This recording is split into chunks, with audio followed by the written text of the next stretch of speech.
بسم اللہ الرحمن الرحیم۔ السلام علیکم۔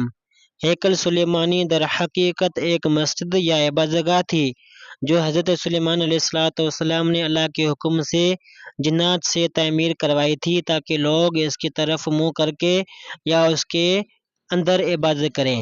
ہیکل سلیمانی کی تعمیر سے پہلے یہودیوں کے ہاں کسی بھی باقاعدہ ہیکل کا نہ کوئی وجود اور نہ اس کا کوئی تصور تھا۔ اس کی قوم کی بدوں والی خانہ بدوش زندگی تھی۔ ان کا ہیکل یا معبد ایک خیمہ تھا۔ اس خیمے میں تابوت سکینہ رکھا ہوتا تھا جس کی جانب یہ رخ کر کے عبادت کیا کرتے تھے۔ روایت کے مطابق یہ تابوت جس لکڑی سے تیار کیا گیا تھا اسے شمشاد کہتے ہیں اور اسے جنت سے حضرت آدم علیہ السلام کے پاس بھیجا گیا تھا۔ یہ تابوت نسل در نسل انبیاء سے ہوتا ہوا حضرت موسیٰ علیہ السلام کے تک جا پہنچا تھا۔ اس مقدس صندوق میں حضرت موسیٰ علیہ السلام کا عصا، من و سلوہ اور دیگر انبیاء کی یادگاریں تھیں۔ یہودی اس تابوت کی برکت سے ہر مصیبت پریشانی کا حل لیا کرتے تھے۔ مختلف اقوام کے ساتھ جنگوں کے دوران اس صندوق کو لشکر کے آگے رکھا کرتے، اس کی برکت سے دشمن پر فتح پایا کرتے۔ جب حضرت داؤد علیہ السلام کو بادشاہت عطا ہوئی تو آپ نے اپنے لیے ایک باقاعدہ محل تعمیر کروایا۔ ایک دن ان کے ذہن میں خیال آیا کہ میں خود تو محل میں رہتا ہوں جبکہ میری قوم کا معبد آج بھی خیمے میں رکھا ہوتا ہے۔ یہ ہابیل کی روایت ہے جسے ہابیل میں ہے۔ بادشاہ نے کہا، میں تو دیوار کی شاندار لکڑی سے بنے ہوئے ایک محل میں رہتا ہوں مگر خداوند کا تابوت ایک خیمے میں پڑا ہوا ہے۔ چنانچہ آپ نے ہیکل کی تعمیر کا ارادہ کیا اور اس کے لیے ایک جگہ کا تعین کیا گیا۔ ماہرین نے آپ کو مشورہ دیا کہ اس ہیکل کی تعمیر آپ کے دور میں ناممکن ہے، آپ اس کا ذمہ اپنے بیٹے حضرت سلیمان علیہ السلام کو دے دیجیے۔ چنانچہ حضرت سلیمان علیہ السلام نے اپنے دور حکومت کے چوتھے سال میں اس کی تعمیر کا باقاعدہ آغاز کیا گیا۔ آج اس کی بناوٹ اور مضبوطی سے اندازہ کیا جا سکتا ہے کہ یہ تعمیر انسانوں کے بس کی بات نہیں تھی۔ اتنے بھاری اور بڑے پتھروں کو ان جنات کی طاقت سے چنا گیا تھا جن پر حضرت سلیمان علیہ السلام کی حکومت تھی۔ ہیکل کی پہلی تعمیر کے دوران ہی حضرت سلیمان علیہ السلام اس دنیا سے رخصت ہو گئے، لیکن جنات کو پتہ نہ چل سکا اور انہوں نے ہیکل کی تعمیر مکمل کر دی۔ یہ واقعہ آپ نے پہلے بھی پڑھا ہوگا۔ حضرت سلیمان علیہ السلام کی روح اللہ نے دوران عبادت میں ہی قبض کر لی، لیکن اس کی ترکیب اس طرح بنی کہ آپ ایک لکڑی پر سر اور کمر رکھ کر عبادت میں مصروف ہو گئے اور اس لکڑی کے سہارے سے یوں لگتا تھا کہ آپ ابھی بھی عبادت ہی کر رہے ہیں جبکہ آپ کا انتقال ہو چکا تھا۔ بہرحال یہ ہیکل، معبد یا مسجد بہت عالیشان اور وسیع عریض تعمیر کی گئی تھی۔ حضرت سلیمان علیہ السلام کی وفات کے بعد اس میں 3 حصے کر دیے گئے تھے۔ بیرونی حصے میں عام لوگ عبادت کیا کرتے، اس سے اگلے حصے میں علماء جو کہ انبیاء کی اولاد میں سے ہوتے ان کی عبادت کی جگہ تھی۔ اس سے اگلے حصے میں جسے انتہائی مقدس سمجھا جاتا تھا اس میں تابوت سکینہ رکھا گیا تھا۔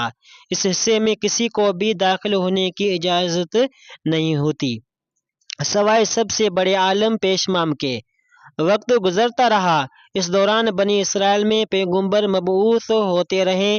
یہ قوم بد سے بدتر ہوتی رہی۔ یہ کسی بھی طرح اپنے گناہوں سے توبہ طائب ہونے یا ان کو ترک کرنے کے لیے تیار نہیں تھی۔ یہ ایک جانب عبادتیں کیا کرتے، دوسری جانب اللہ کے احکام کی صریح خلاف ورزی بھی کرتے رہے۔ ان کی اس دگلے روش سے اللہ پاک ناراض ہو گیا۔ اس کے پاس ایک بہت بڑی تعداد میں انبیاء بھی بھیجے گئے لیکن یہ قوم سدھرنے کو تیار نہ تھی، حتیٰ کہ ان کی شکلیں تبدیل کر کے بندر اور سور تک بنائی گئی، لیکن یہ گناہوں سے باز نہ آئے۔ تب اللہ تبارک و تعالیٰ نے ان پر لعنت کر دی۔ میں بخت نصر نے ان کے ملک پر حملہ کیا، ان کا ہیکل مکمل طور پر برباد کر دیا۔ ہیکل میں سے تابوت سکینہ نکالا، 6 لاکھ کے قریب یہودیوں کو قتل کیا گیا، تقریباً 2 لاکھ یہودیوں کو قید کیا اور اپنے ساتھ بائبل عراق لے گیا۔ شہر سے باہر یہودی غلاموں کو ایک بستی تعمیر کی جس کا نام تل ایبت رکھا گیا۔ 70 سال تک ہیکل صفحہ ہستی سے مٹا رہا۔ دوسری طرف بخت نصر نے تابوت سکینہ کی شدید بے حرمتی کی اور اس کی کہیں پھینک دیا گیا۔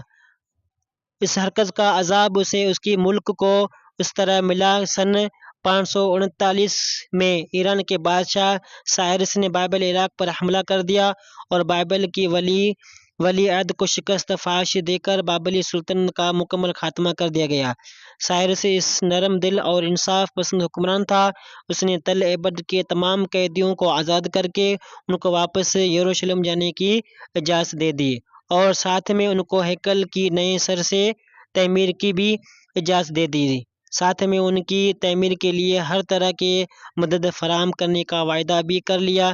چنانچہ ہیکل کی دوسری تعمیر 537 میں شروع ہوئی، لیکن تعمیر کا کام سر انجام دینے والوں کو اپنے ہم وطن دشمنوں کی اتنی زیادہ مخالفت کا سامنا کرنا پڑا کہ تعمیراتی کام جلد ہی عملی طور پر بند ہو گیا اور دارا اول کے دور حکومت تک مداخلت کا ہی شکار رہا۔